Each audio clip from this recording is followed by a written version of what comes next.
여러분 안녕하십니까, 진성호입니다. 윤석열 대통령은 구중궁궐 청와대에 들어가지 않았습니다. 그리고 용산 집무실에서 근무를 하고 있습니다. 자, 지금 민주당 사람들은 윤석열 대통령의 집무실이 마치 대단히 호화스러운 것처럼 선동을 했습니다. 문재인 대통령의 집무실은 상당히 검소한 것처럼 이야기했습니다. 과연 그럴까요? 자, 윤석열 대통령은 취임식과 함께 용산 집무실로 들어갔고 청와대를 국민들한테 개방했습니다. 그리고 오늘 윤석열 대통령실은 26일 내일 모레부터 이 청와대의 내부 공개, 특히 문재인 김정숙 부부가 썼던 관저도 일반인에게 공개하겠다고 발표했습니다. 이런 가운데 얼마나 청와대의 관저가 호화로운지를 알 수 있는 그런 정언이 나왔습니다. 20년 동안 청와대 요리사를 했던 사람의 정언인데 저도 깜짝 놀랐습니다. 정말 이건 너무한 거 아닙니까?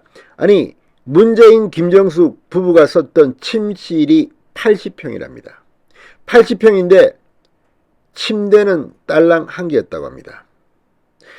야, 우리가 드라마나 영화에서도 이 재벌집 뭐 이런데 그 침실들을 보기도 합니다만 80평이면 일반 아파트에도, 아니 80평 아파트면 저 강남에 아무리 값비싼 뭐 80억, 100억짜리 아파트라도 80평에 침대 하나 있는 집을 본 적이 있습니까? 정말 충격입니다. 자, 아무튼 이걸 보면 지금 문재인 김정숙 부부 지금 양산 사저에 가 있습니다.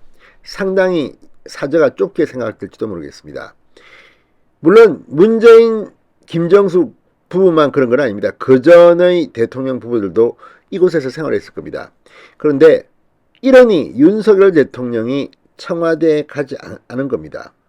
지금 이걸 가지고 뭐 송영길 민주당 서울시장 후보 미신을 믿는다는 등 이렇게 악담을 하고 있습니다. 그런데 26일 날 문재인 김정숙 여사가 썼던 이 침실을 공개하고 관저를 공개하면서 뭐 거기 보면 무슨 뭐 이 메이크업 룸도 있고 뭐 많습니다. 거실도 있고 이걸 보면 야, 저렇게 엄청난 공간을 썼단 말이냐 탄식이 나옵니다.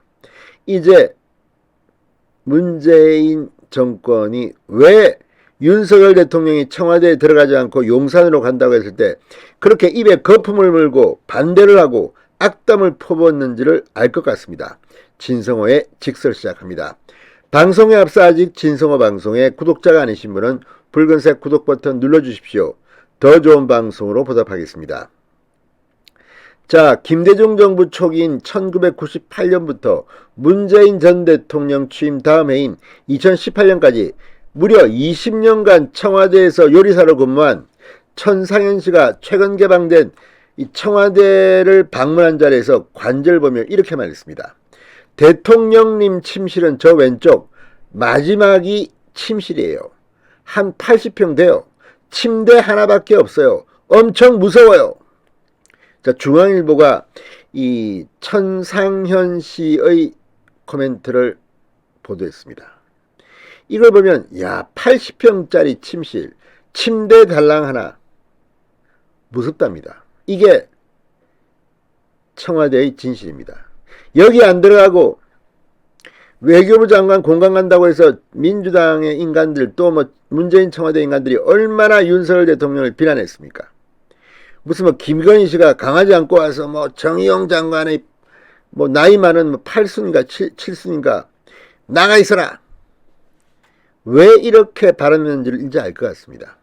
그만큼 청와대는 구중궁궐에 어마어마했다는 것을 알 수가 있습니다.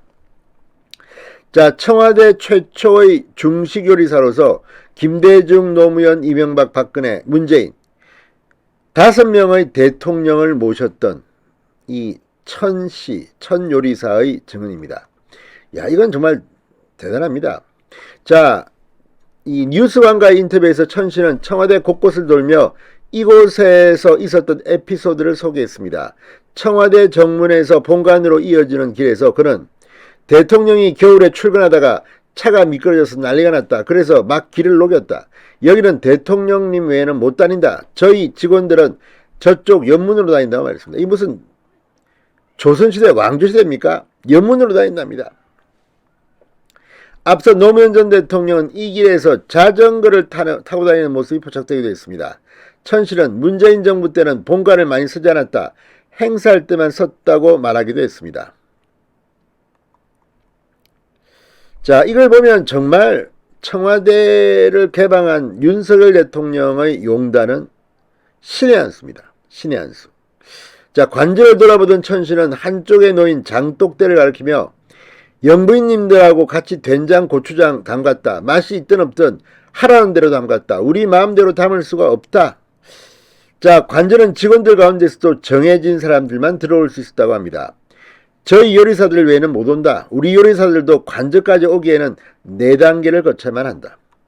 관저에는 지하통로도 있었다고 합니다.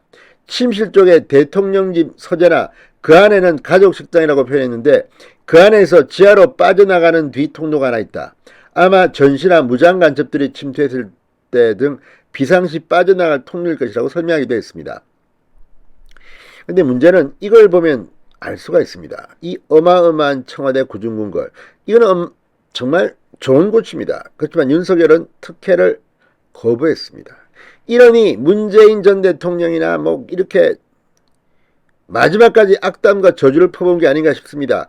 자, 이 천요리사의 양심선언, 이걸 지켜보면 정말 26일날 문재인 관저가 공개되면 생각보다 큰 파란이 일 것 같다는 생각이 듭니다. 진성호의 직설이었습니다. 여러분 감사합니다.